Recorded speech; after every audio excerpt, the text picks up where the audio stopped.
So if you own a keyboard that supports QMK, you've probably used the QMK Configurator to customize and compile a key map for your keyboard. Though the configurator is really nice and easy to use, there are some really useful and powerful features that are only available if you create and compile your firmware with code. In this video, I'm going to share with you everything you need to know to start using code to create custom key maps for your keyboard and be able to start using some of these popular and powerful QMK features to make the most out of your keyboard. As a follow-up to this video, I'll be putting together a second one where I go through what some of these popular features are, how to use them, and how to add them to your key map so you can start using them too. I'll have a link in the description to a blog post you can reference with all of the commands and code I'm going to be using so you can easily follow along with me. With that said, let's get started. Alright, if you're on a Windows machine, the first thing you're going to want to do is to install QMK MSYS. You can navigate to this page here. I'll have a link for it in the description, and then you can click on latest version, and then you can click on this executable here, which will help you get it installed on your computer. Now, if you're on a MacBook instead like me, you're going to want to open up a terminal window. Then make sure that you have Homebrew installed. You can do something like brew -- version to check. If you don't, you can use the following command and press enter. Now, once that's done, if you're using a MacBook with Apple Silicon, you're also going to run this command and then this one, and then you'll be done with installing Homebrew. You'll find all of these commands in the blog post linked in the description. Now we can install the QMK CLI with Homebrew by doing brew install qmk/qmk/qmk and press enter. Now the next thing you're going to want to do is to install QMK Toolbox on your computer. We're going to be using this to flash our keyboard with firmware. You can navigate to this page here. I'll have a link for it in the description. And then go down here where it says latest. And then if you're on Mac, you can click on the one that says .pkg. And on Windows, this one here that says QMK_Toolbox.exe. I'm on a Mac, so I'm going to click on the .pkg, and that'll go ahead and install it. Then I'm going to click on this download. And if it says that it can't be opened because it is from an unidentified developer, you can click on OK and then open up your system settings and then look for privacy and security. I'm going to click on it here and then scroll down to where it says QMK Toolbox was blocked from use, and then click on open anyway. Go ahead and enter your password if you're asked, and then click on open, and then you'll see the QMK Toolbox installer. Click on continue, agree, and then install. And then again, enter your password if you need to, and then click on close. You can move the installer to the trash as well. Now after that's done, go back to the terminal. If you're on Windows, open up QMK MSYS instead, and then you can run QMK setup. I'm going to answer Y for yes for this question, and then press enter, and then wait for this to finish. This can take a while. Now once that's done, the next thing you're going to want to do is to identify the name of your keyboard. To take a look at a list of QMK supported keyboards, you can do QMK list-keyboards and press enter, and then you can look through this list to find yours. If you have a general idea of what your keyboard is called, you can also do something like QMK list-keyboards, and then you can use the pipe symbol to pass the output to grep, which you can use to look for specific text. And my keyboard in particular, I know is referred to as Corne or CRKBD. I'm going to look for CRKBD here and press enter, and you'll see that I have two results. The one that I personally want is this Rev1. Now we're going to want to create a copy of the default key map for our keyboard so that we can start modifying it and making it our own. To do this, you can do QMK new keymap -kb and then pass the name of your keyboard. Mine is going to be CRKBD/Rev1. And then you can specify a name for this key map by doing -km, and I'm just going to call this Hosian and press enter. Then you'll see that this creates a new key map called Hosian, and this output here will tell you where this folder is located on your computer. You can look for this in Finder or your File Explorer. So I've opened up Finder here. I'm in my home folder, and inside I have this QMK_firmware folder. I'm going to open that up. Inside you'll have this keyboards folder, and here you can look for your keyboard. Mine is CRKBD, which I have right here. I'm gonna open this up, and then I'm gonna go to keymaps, and over here I have this new folder for the key map that we just created called Hosian, which is just my name. Next, I recommend you open this up with the text editor that you like to use. If you're not sure which text editor to use, you can use something like VS Code. I've opened it up here, and then you can click on open, and then again I'm gonna go into QMK firmware, into keyboards. I'm gonna look for CRKBD. It's right here. Then go to keymaps, and I'm gonna click on Hosian here and press open.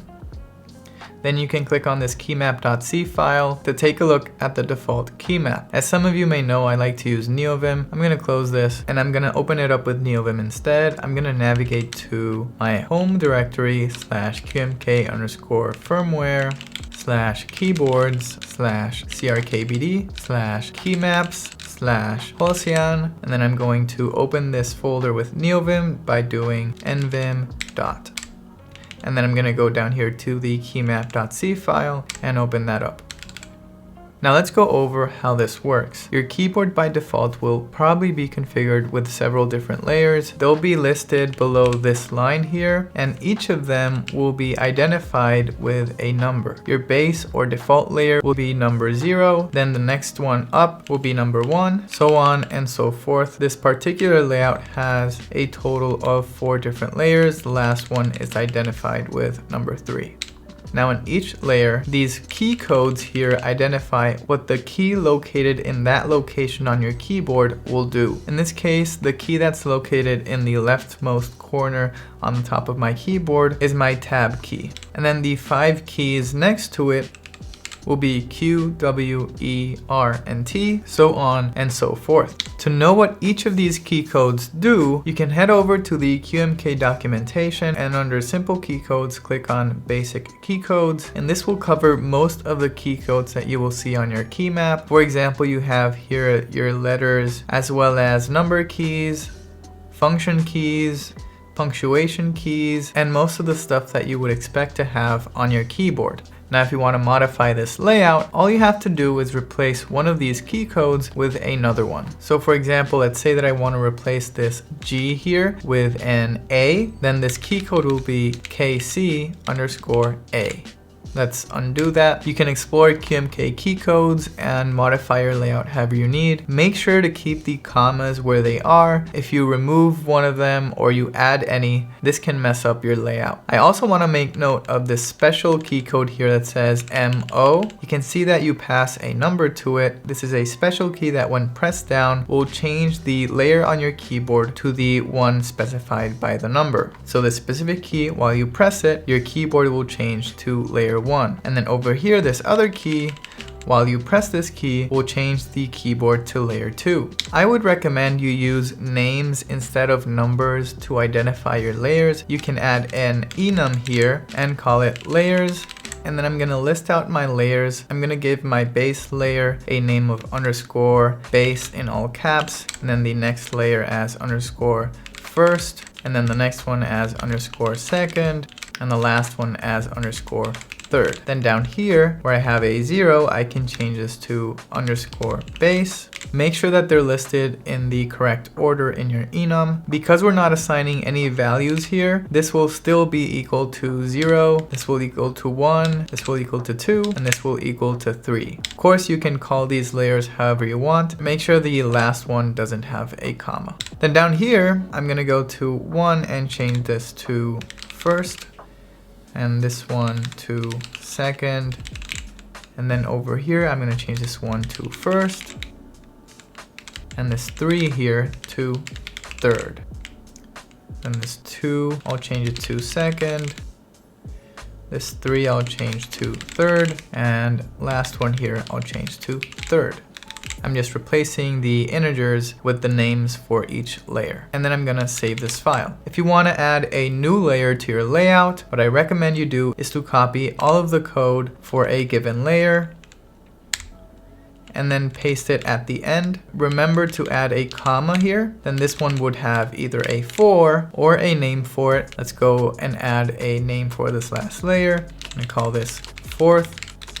Before we move on, make sure you add a semicolon here after the end of your enum. If not, it'll fail to compile, and change this to _fourth. Again, you can use more descriptive names. This is just an example. You should also add an empty line here like the other layers have. After you've added your new layer, you can start modifying it and adding the key codes that you would like. I also want to point out that when you have X's like this, it must be 7 of them. This means that this key won't do anything. But if you have underscores, again, it's 7 underscores. This means that this key is transparent. What it means is that if your keyboard is on this layer for this particular key, if you press on it, it will look at layers below it until it finds a key code that it can use. For example, this left control here is also defined in my base layer. So I could replace it with 7 underscores and it would mean the same thing. Whenever I press this key, it will look down to the base layer, it'll find the left control, and that's what will get pressed. Instead of underscores, you can also do KC underscore transparent